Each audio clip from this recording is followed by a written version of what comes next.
Channel के माध्यम से, यूट्यूब के माध्यम से कथा का सत्संग श्रवण करने में कोई दिक्कत नहीं, सत्संग की कोई मना नहीं। जिस समय पर द्रौपदी का केश खींचा गया था उस समय द्रौपदी रजस्वला थी, रजोधर्म से थी। तो क्या भगवान ने उसका चीर नहीं बढ़ाया? भगवान सोच लेते, विचार कर लेते कि द्रौपदी रजोधर्म में है तो इसका चीर नहीं बढ़ा सकता मैं। भगवान जब भी मिला है तुम्हारे इस काया को देखकर नहीं मिला, भगवान जब भी मिला है तुम्हारे दिल की भाव को देखकर, तुम्हारे हृदय को देखकर। कोई तुमसे कह दे कि अच्छे कपड़े पहनकर भगवान के मंदिर जाया करो, श्रेष्ठ वस्त्र पहनकर भगवान के मंदिर जाया करो। शिव महापुराण की कथा तो यहां तक कहती है कि बच्चा गटर में गिर गया, नाली में गिर गया, उस बच्चे को मोहल्ले के लोग, गटर में गिरे हुए, गंदगी में गिरे हुए बच्चे को घर के लोग, अपन परिवार के लोग, मोहल्ले के लोग अपने गले से नहीं लगाएंगे, पर गटर में गिरा हुआ बच्चा, गंदगी में लगा हुआ बच्चा माँ देख लेगी या बाप देख लेगा तो अपने बच्चे को सबसे पहले गले से लगाता। माता पिता अपने बच्चे को गले से लगाते हैं, क्यों? क्योंकि ये बेटा मेरा है। माता पिता ने उसके गंदे कपड़े नहीं देखे, माता पिता ने उसके गंदे शरीर नहीं देखा, माता पिता ने गटर का गंदा कीचड़ नहीं देखा, माता पिता ने तो अपना पुत्र देखा। कोई तुमसे कहे कि भगवान के मंदिर में कपड़े अच्छे पहनकर जाओ, ऐसे पहनकर जाओ, वैसे पहनकर जाओ, इस कलर के पहनकर जाओ, उस कलर के पहनकर जाओ, तो उसको कह देना गटर में बच्चा गिरता है, कोई उसको नहीं छूता, कोई गले नहीं लगाता, पानी सब डाल देंगे, साफ भी सब कर देंगे, पर उसको गले से कोई नहीं लगाएगा। गटर में गिरे हुए बच्चे को केवल उसके माँ बाप गले से लगाते हैं। उसी तरह इस संसार सागर में भगवान हमारा कपड़ा देखकर हमको प्राप्त नहीं करता, भगवान हमारे काया को देखकर हमें प्राप्त नहीं करता। आप गोरे हैं, काले हैं, आप टेढ़े हैं, आड़े हैं, ये भगवान को मतलब नहीं है। भगवान तो ये देखता है कि मेरी औलाद ने मुझे पुकारा है, मेरे बेटे ने मुझे पुकारा, मेरी बेटी ने मुझे पुकारा और मुझे इसे गले से लगा।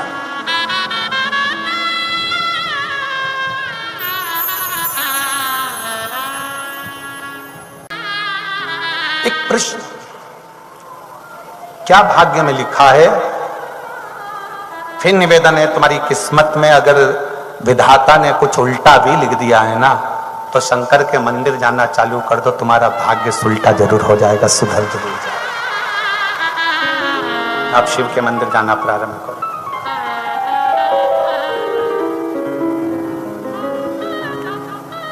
आप शिव की शरणागति ग्रहण कर लो, शंकर की चौखट पर जाना प्रारंभ कर दो, आपका भाग्य सुधरना प्रारंभ हो जाएगा, भाग्य सुधरना प्रारंभ। निंदा से दूर रहो, शिव की शरणागति ग्रहण करो। जैसे सावित्री ने देवऋषि नारद के सामने बहुत बड़ा प्रश्न खड़ा कर दिया, संसार की सब नारियों का भाग्य कौन बताए?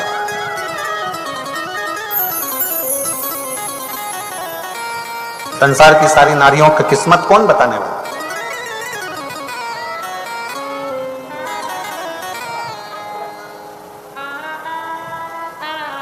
पुण्य कमाने के लिए जाओ, पर पुण्य कमाते कमाते पाप लेकर वापिस मत आओ। शिव पुराण कहते हैं तीर्थ जाओ पुण्य कमाने के लिए, मंदिर जाओ पुण्य कमाने के लिए, गंगा नहाओ, त्रिवेणी संगम स्नान करो, कुंभ जाओ पुण्य कमाने के लिए, कथा में जाओ पुण्य कमाने के लिए। पर किसी की निंदा में अगर हम लगे हुए हैं, गलत विचारों में हम लगे हैं, गलत सोच में हम लगे हैं, गलत भाव में, गलत दृष्टि में हम लगे हैं, तो हम वहां पुण्य कमाने के लिए नहीं, फिर हम वहां से पाप एकत्रित करने के लिए जाओ। सावित्री ने धुमसेन से प्रश्न किया, आप भी राजा थे, आपका राज्य पूरा चले गया, संसार के लोगों ने, कुछ राजाओं ने आक्रमण कर कर हमें, हमारे राज्य को छुड़ा लिया और मेरे नेत्र की ज्योति भी उन लोगों ने मेरे आंखों को खोल दिया। अब मेरे पास नहीं, ना राज सत्ता है, ना मेरे नेत्र है, ना राज सत्ता है, ना मेरे नेत्र। तुम्हारे पास में सावित्री ने अपने ससुर जी से कहा, आपके पास में कुछ है? कुछ है? एक बुजुर्ग सास ससुर अपनी बहू को धन दें चाहे ना दें, पर बुजुर्ग सास ससुर अपनी बहू को अपने जो पुरानी पूजा होती है ना, कोई लड्डू गोपाल है, किसी के घर में कोई मूर्ति है, किसी के घर में कोई पूजन है, अपने बहू को वो जरूर दो और कहो बेटा हमारी दुख की घड़ी में भी हमारे घर में जो देवालय में जो भगवान बैठे हैं ना मंदिर में, इस मंदिर के भगवान ने मूर्ति ने हमारा साथ दिया है, तेरी दुख की घड़ी में ये जरूर साथ देगा। ये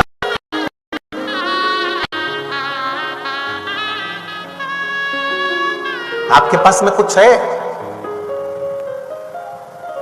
और आज आप सबसे निवेदन करेंगे, आपके पास देने के लिए कुछ भी नहीं हो तो एक बार मुख से श्री शिवाय नमस्तुभ्यम जरूर कहकर निकल जाया करो, तो वो भी दान है, अपने मंत्र का दान, अपनी भगवान के शब्द का दान, उनकी वाणी का दान। कुछ है आपके पास देने के लिए? कुछ है? ससुर ने कहा, हाँ मेरी पोटली में एक पुरातन छोटा सा लिंग है, शिवलिंग, छोटा सा।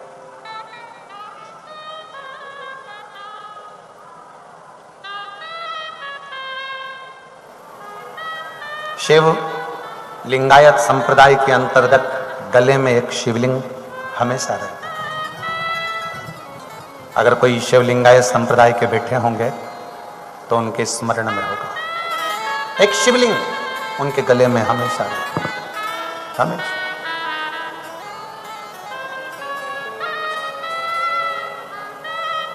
सत्यवान के पिताजी ने कहा कि मेरे पास में एक शिवलिंग है। धुमसेन बोले, छोटा सा शिवलिंग।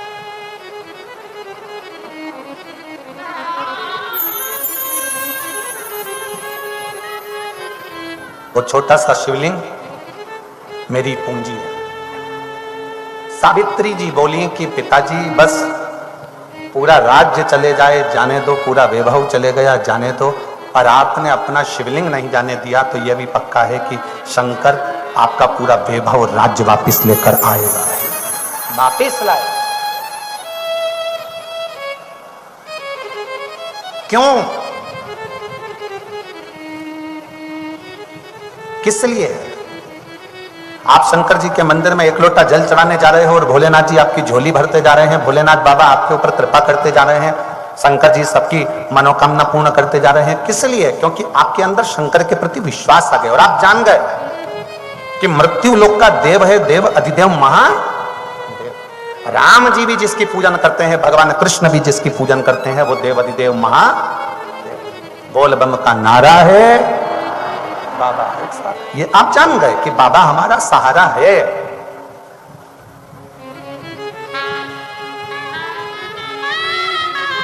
आप लोगों की बुद्धि में यह बैठ गया कि शंकर पर जल चढ़ाएंगे और हमारा सारा दुख मिटेगा।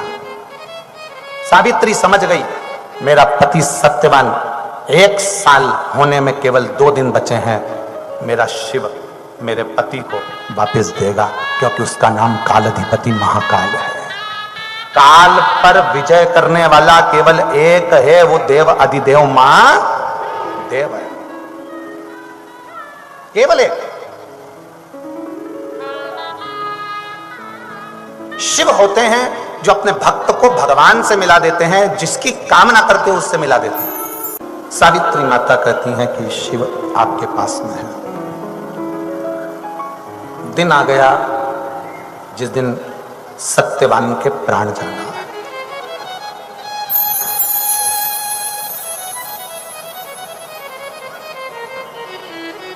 किसको नहीं मालूम कि मरना है? सबको मालूम। एक छोटे से छोटा बच्चा भी जानता है कि मैं मर जाऊंगा, जवान भी जानता है कि मरना है, अधेड़ी भी जानता है कि मरना है, और बुढ़ापे में भी लोगों को मालूम है कि मरना है।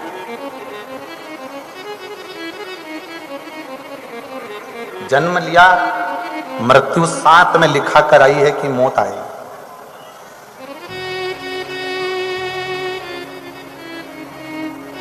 कब आएगी किसी को नहीं। पर सावित्री को मालूम पड़ गया था कि इस दिन ये मरेगी। आपसे निवेदन है, आप भी भगवान शंकर से एक बात जरूर कहना। भगवान शंकर से कहा करो, भोलेनाथ जब तू जन्म देता है ना तो 9 महीने पहले सूचना दे देता है कि कोई बच्चा पैदा होने वाला है। जन्म की सूचना मेरे शंकर अगर तुम 9 महीने पहले दे देते हो तो मरने की सूचना कम से कम 9 मिनट पहले तो दो। कम से कम 9 मिनट पहले दो तो हम कम से कम भगवान की भक्ति कर लें, भजन कर लें, कीर्तन कर लें, कोई वसीयत मसीयत लिखना हो तो सिग्नेचर कर उड़ा के नचित कर लें।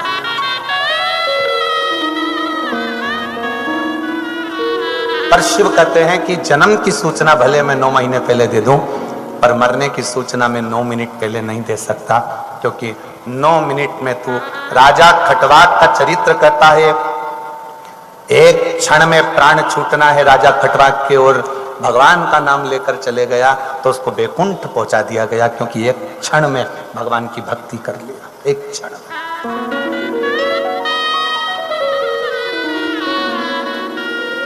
सूचना नहीं देगा, इसलिए आप सबसे निवेदन है, वो सूचना नहीं देगा कि कब मरना है, पर रोज ऐसे भजन करो कि हो सकता है कौन सा पल आप करियो।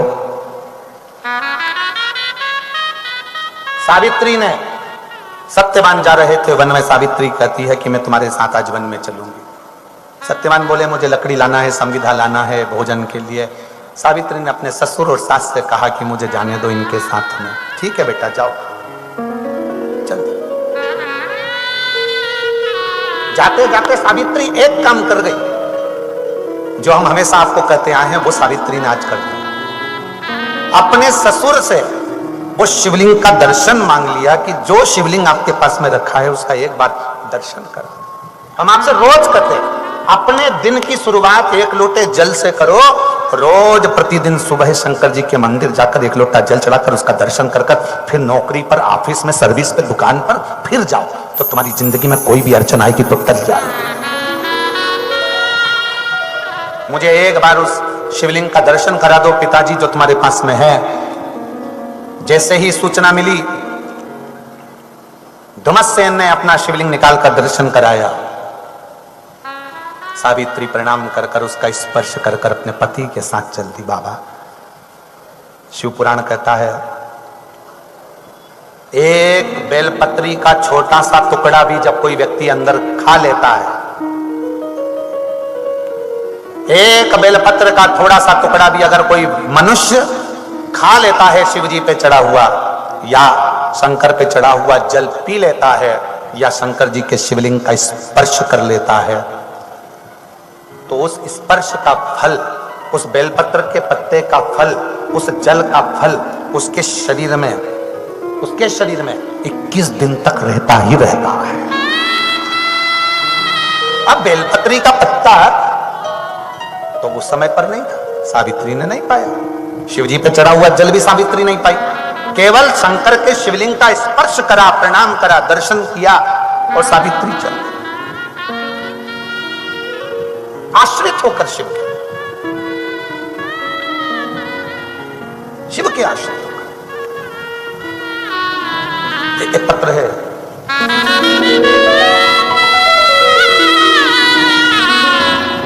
सीताबाई देवीदास सूर्यवंशी, जेताने, निजामपुरा, तहसील साकरी, जिला धुलिया की रहने वाली। कहीं बैठी हो तो हाथ हिला सकती हैं।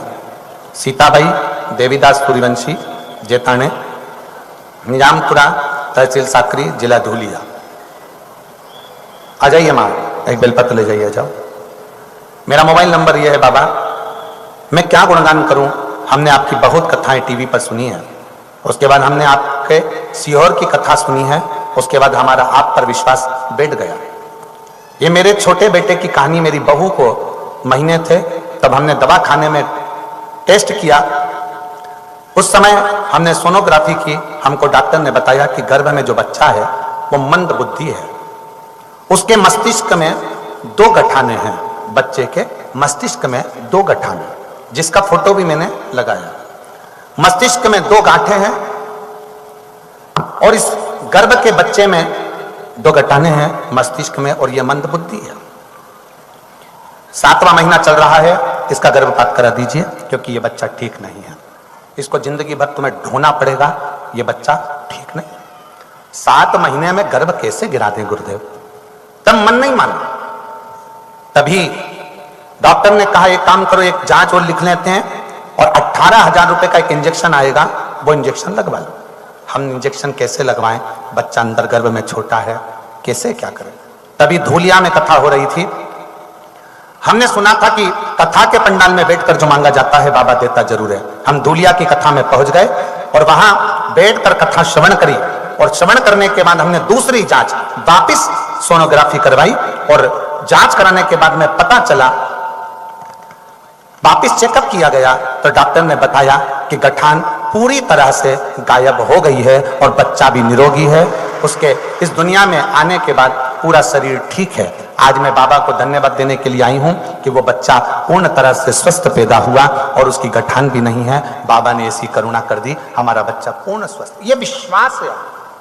और तेरी कृपा बिना न हिले एक भी अणु, लेते हैं श्वास तेरी कृपा से तनु तनु।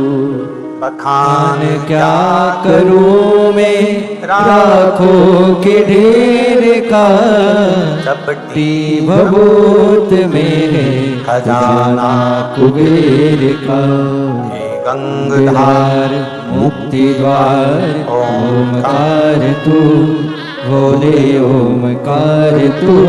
आयो शरण तिहारी शंभु तार तार तू। शिव कथा कर रहे। अपने घर से निकलो तो 1 लोटा जल चढ़ाकर निकलो, अपने घर से निकलो तो शिव का स्पर्श कर कर निकलो। आपके घर में शंकर का शिवलिंग है? हाथ उठाओ जरा, किस किस के यहां पर है? होना चाहिए, रखिए।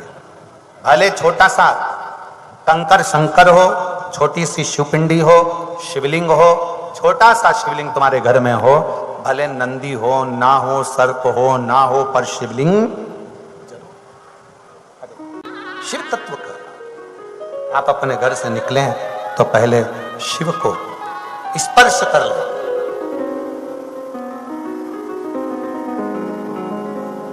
शंकर भगवान कभी नहीं देखते कि तुम शुद्ध हो कि अशुद्ध हो। हाँ, इतना जरूर याद रखिए, रजो धर्म का समय हो तब शिवालय नहीं जाना, शंकर का स्पर्श दूरी। कथा सुनो, नाम जाप स्मरण करो, शिव को याद करो, राम को याद करो, कृष्ण को याद करो, उसका भजन करो, कीर्तन करो, मंत्र जाप करो, कथा स्मरण करो, ये सब चलेगा। पर रजो धर्म के समय पर भगवान शंकर का शिवलिंग का स्पर्श नहीं करना, देवता का स्पर्श नहीं। घर में बच्चे ने जन्म ले लिया, सावड़ लग गई, कोई पीढ़ी दर पीढ़ी में चला गया, सूतक लग गई, तो भी भगवान की कथा भजन कीर्तन मंत्र जाप कर सकते, स्मरण कर सकते, उसमें कोई। मंदिर नहीं जा सकते, मत जाओ, भगवान को नहीं छू सकते, मत छू, पर भजन कथा सत्संग स्मरण करो, आ जाइए, स्मरण करो। सावित्री जी ने भगवान शंकर का स्पर्श कर प्रणाम करा। चलिए, सत्यवान के साथ वन में गई। सत्यवान वृक्ष पे से लकड़ी काट रहा था, थोड़ा सा सर में दर्द हुआ। सावित्री से कहा मुझे दर्द है। सावित्री ने कहा आप नीचे उतरो। बड़ का पेड़ था, जिस वट वृक्ष के नीचे सावित्री अपने पति का सिर गोदी में रखी। किसका पेड़ है? जम के बोलो जरा, कौन सा वृक्ष? वट वृक्ष, बड़ का पेड़। किसका प्रतीक है वट वृक्ष? विश्वास का प्रतीक है वट वृक्ष।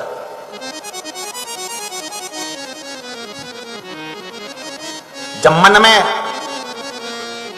फिर निवेदन है, अगर कोई तुमसे कह दे कि तुम्हारा ग्रह बेकार चल रहा है, तुम्हारी राशियां बेकार चल रही है, तुम्हारे दोष है, कोई कह दे कि तुम्हारे ऊपर ये दोष है, कोई कह दे तुम्हारे ऊपर वो दोष है, कोई कह दे तुम्हारे नक्षत्र बेकार चल रहे हैं, कोई कहे तुम्हारा एक्सीडेंट का योग है, कोई कहे तुम्हारा ये योग चल रहा है।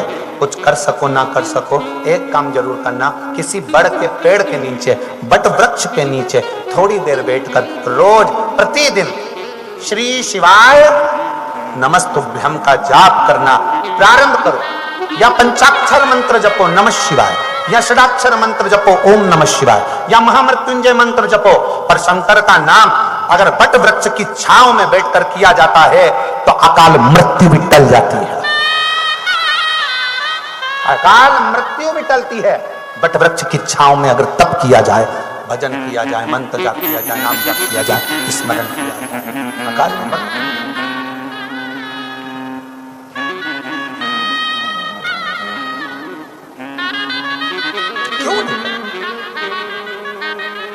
और जब हम बट वृक्ष की छांव में बैठकर भगवान का भजन करते हैं तो शिव तत्व हमारे ऊपर कृपा करता ही है।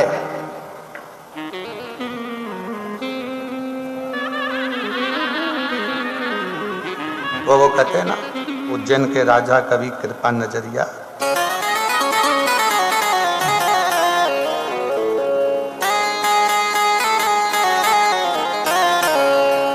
उज्जैन के राजा कभी कृपा नजरिया, राजा महाराजा कभी कृपा नजरिया, दुखिया पे डालना रे ओ भोले बाबा।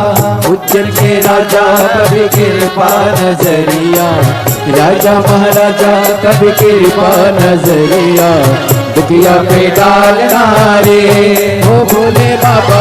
उज्जैन के राजा कभी कृपा नजरिया, राजा महाराजा कभी कृपा नजरिया, दुखिया पे डालना रे। उज्जैन के राजा कभी कृपा नजरिया, दुखिया पे डालना रे।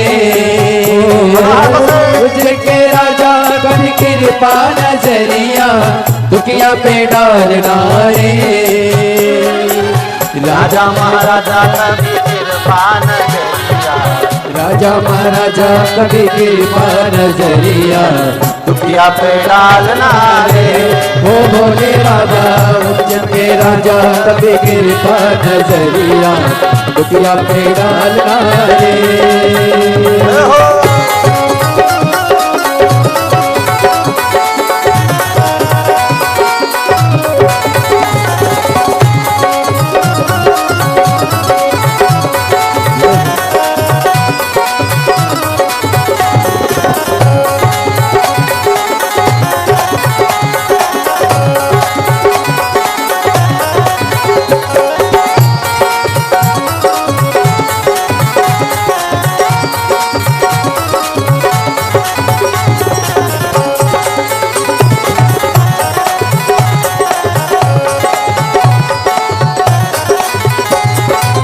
पार्वती पति शिव जी है प्यारे, कैलाश पर मेरे भोले विराजे, मेरे भोले विराजे, मेरे भोले विराजे। पार्वती पति शिव जी है प्यारे, कैलाश पर मेरे भोले विराजे, मेरे भोले विराजे, मेरे भोले विराजे। मन कामेश्वर बाबा मन की मुरादे, महाकामेश्वर बाबा मन की मुरादे, भोले में डालना रे ओ भोले बाबा। उज्जैन के राजा कभी कृपा नजरिया, दुखिया पे डालना रे।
जटा में गंगा पहने मृग छाला बोले पहने मृग छाला बोले पहने मृग छाला नैनों में ज्वाला आंखों में ज्वाला जटा में गंगा पहने मृग छाला बोले पहने मृग छाला बोले पहने मृग छाला खुलती है जब उनकी तीसरी वो अखियाँ खुलती है जब उनकी तीसरी वो अखियाँ तांडव कर डाल नारे ओ भोले बाबा उज्जैन के राजा कभी कृपा नजरिया राजा महाराजा कभी कृपा नजरिया दुखिया पे डाल नारे ओ भोले बाबा उज्जैन के राजा कभी कृपा नजरिया दुखिया पे डाल नारे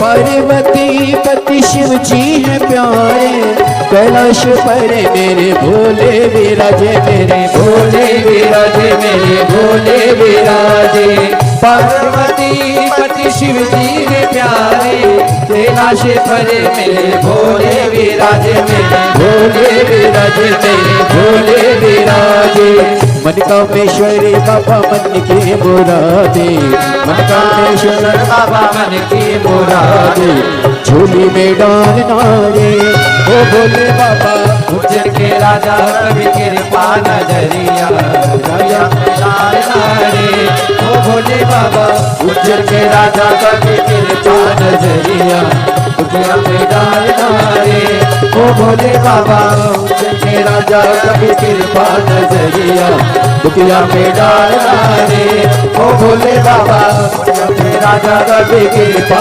नजरिया दुखिया पे डालना रे ओ भोले बाबा उज्जैन के राजा कभी कृपा नजरिया दुखिया पे डालना रे ओ भोले बाबा उज्जैन के राजा कभी कृपा नजरिया दुखिया पे डालना रे ओ भोले बाबा उज्जैन के राजा कभी कृपा नजरिया दुखिया पे डालना रे महादेव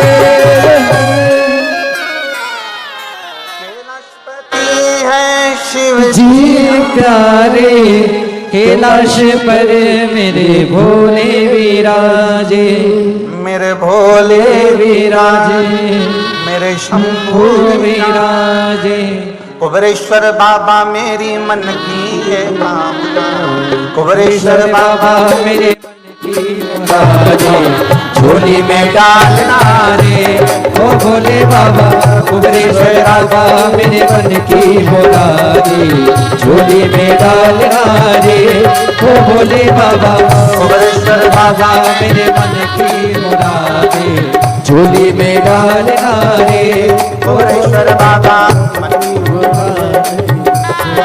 डालना रे ओ भोले बाबा कुबरेश्वर बाबा मेरे मन की मुरादे झोली में डालना अपने स्थान पर बैठकर भगवान शिव से बड़े भाव से दिल से प्रार्थना करिए। बड़ी दूर दूर से आए हो, लाखों की संख्या में आए हो, बाबा को अपना मन का भाव अवश्य कहिए। जिस कामना से आए हो बाबा आपकी कामना पूर्ण करे। भाव से दिल से प्रार्थना, हृदय से बाबा को प्रार्थना निवेदन करिए। साथ में बोलिए शिवाय नमस्तुभ्यं,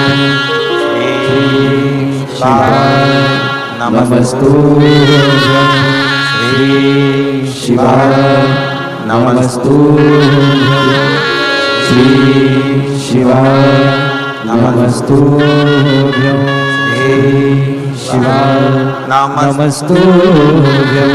भोला सब दुख काटो हमारा हो भोला सब दुख काटो हमारा।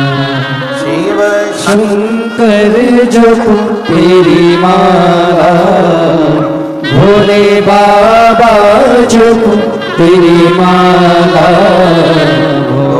सब दुख काटो हमारा, ओ भोला सब दुख काटो हमारा।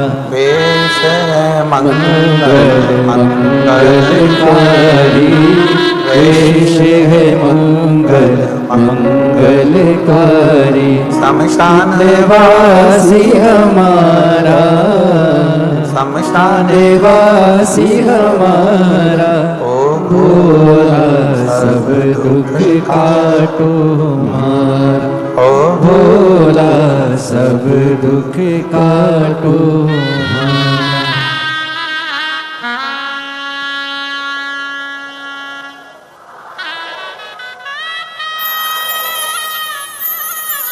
भगवान देवाजी के महादेव शिव ओगड़दानी त्रिकालदर्शी कैलाशी अविनाशी शंकर की कथा कह रही है। शिव पुराण कहती है सावित्री पति का सिर गोद में रखकर बैठ गई। बड़ का पेड़ विश्वास का प्रतीक है।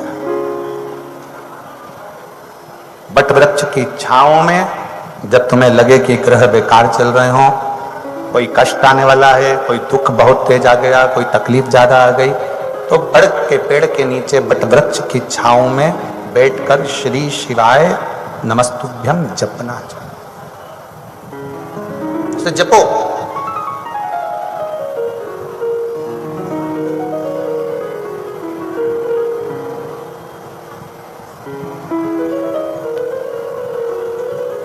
और वट वृक्ष की छांव में बैठकर जपा गया भजन किया गया जीवन का सुख प्रदान कर। शिव नाम जपिए।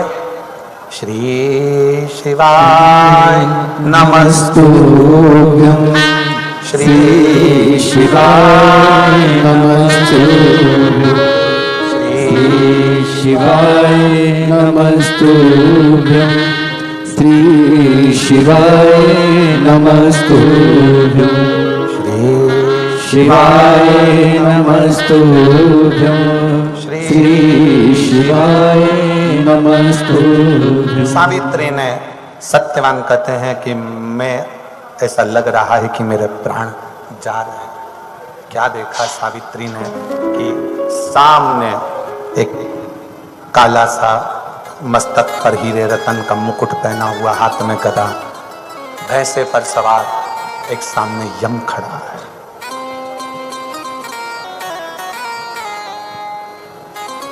कभी तुमने सुना, कभी तुमने देखा ये कि यमराज भी सामने आकर खड़ा होकर बात कर रहा हो? दो, एक मार्कंडे ऋषि, एक राजा श्वेत, इनके सामने भी यमराज खड़े होकर बात कर रहा था। और तीसरे नंबर पर है माता सावित्री, जिनके सम्मुख में यमराज सामने खड़े होकर बात कर। तीन और भी है शिव भक्त। और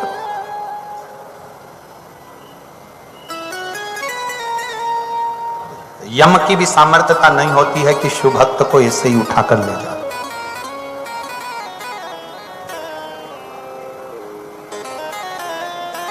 यमराज की भी सामर्थ्यता नहीं है कि शंकर के भक्त को उठाकर और ले जाए।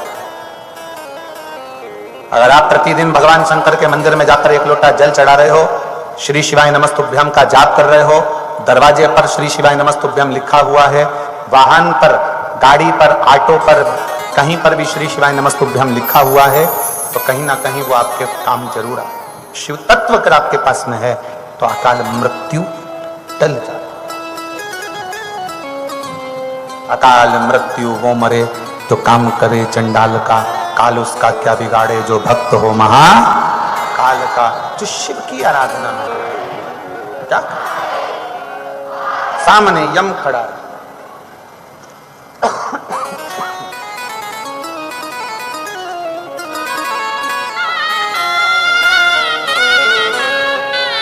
सामने यम है। सावित्री तुम्हारे पति को लेकर जाना। सावित्री कहती है ये मेरे पति हैं, मैं जाने नहीं दूंगी।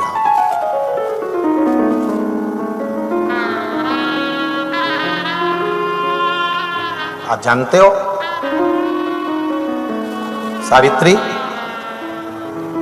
कहती हैं कि मेरे पति शिव की आराधना करते हैं और मैं शंकर का स्पर्श कर कर।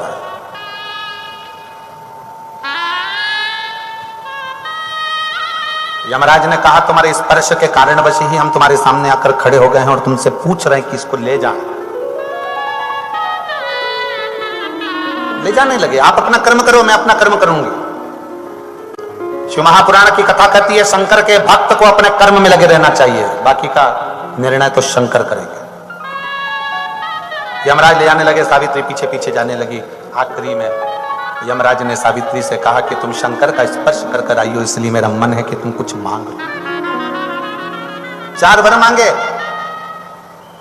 ससुर का गया हुआ राज्य वापिस आए,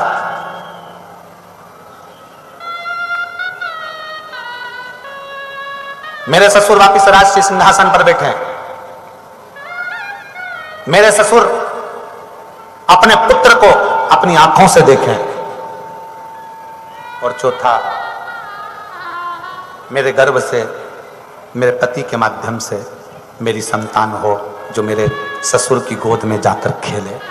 यमराज तथास्तु कह दिया। ले जाने लगे तो इतने में सावित्री ने कहा कहां ले जा सकते हो, क्योंकि मेरे ससुर को बेटे का दर्शन करना है और मेरी संतान इन्हीं के माध्यम से होगी, इनको तुम मार नहीं सकते। सावित्री तो जीत गई, और जीती क्यों है? क्योंकि तू जिस शंकर के शिवलिंग का स्पर्श कर कर आई है, आज अपने पति का काल हर कर भी स्वयं महाकाल की कृपा तू प्राप्त कर दे। काल हरण कर कर आई है। और मेरे जीजियों, मेरे जीजाओं, मेरी बेटियों, बेटाओं, मेरी माताओं, मेरे भाई, मेरी बहन, एक बात का स्मरण करिए, प्रतिदिन शंकर का दर्शन करिए, प्रतिदिन शिव का स्पर्श करिए, और प्रतिदिन श्री शिवाय नमस्तुभ्यम करिए, उसका फल मिलता है, जरूर मिलता है। महाराष्ट्र के एक संत हुए श्री चांगदेव जी महाराज।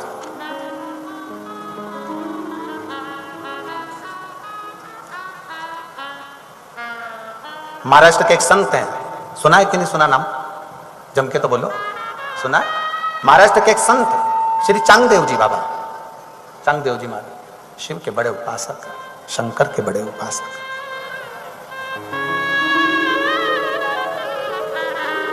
उनकी उम्र का कोई अंदाजा नहीं है, उम्र का। शिव के इतने बड़े भक्त थे चांगदेव जी की, शंकर की ज्योति की पूजन कर कर ज्योतिर्लिंग के रूप में उसको पूज लेते थे। संत श्री चांगदेव जी महाराज काल भैरव की स्तुति करते थे तो शंकर दर्शन देने के लिए आ जाते थे। श्री चांगदेव जी इतनी तप साधना में लीन रहते थे कि शंकर भी उनको देखकर प्रसन्न होते थे। चांगदेव जी की उम्र जब 1400 साल हो गई, कितने वर्ष? 14 वर्ष नहीं, 1400 वर्ष, 1400 वर्ष जब चांगदेव जी की उम्र हो गई तो चांगदेव जी एक दिन बैठे और भगवान शंकर की पूजन कर रहे थे, और पूजन करते करते बोले कि बाबा, या तो तुम मेरे गुरु बन जाओ, या जिसको मेरा गुरु बनाना है उससे मुझको मिला।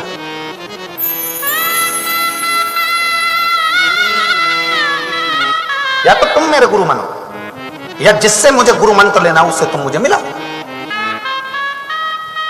चांगदेव जी ने अपनी पूरी जिंदगी में शंकर भगवान को गुरु मानकर रखा था, पर चांगदेव जी को यह मालूम था कि संसार में जन्म लेने के बाद एक बार गुरु दीक्षा लेना भी जरूरी है।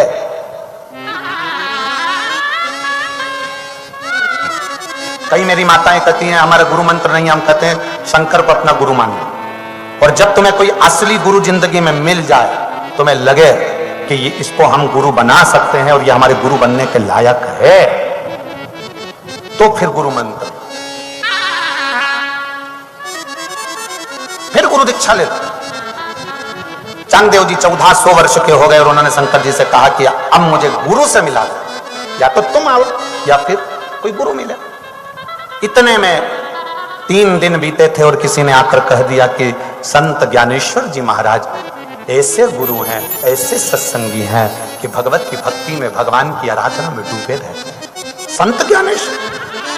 पर किसी ने कहा कि उनकी उम्र तो 16 साल की है।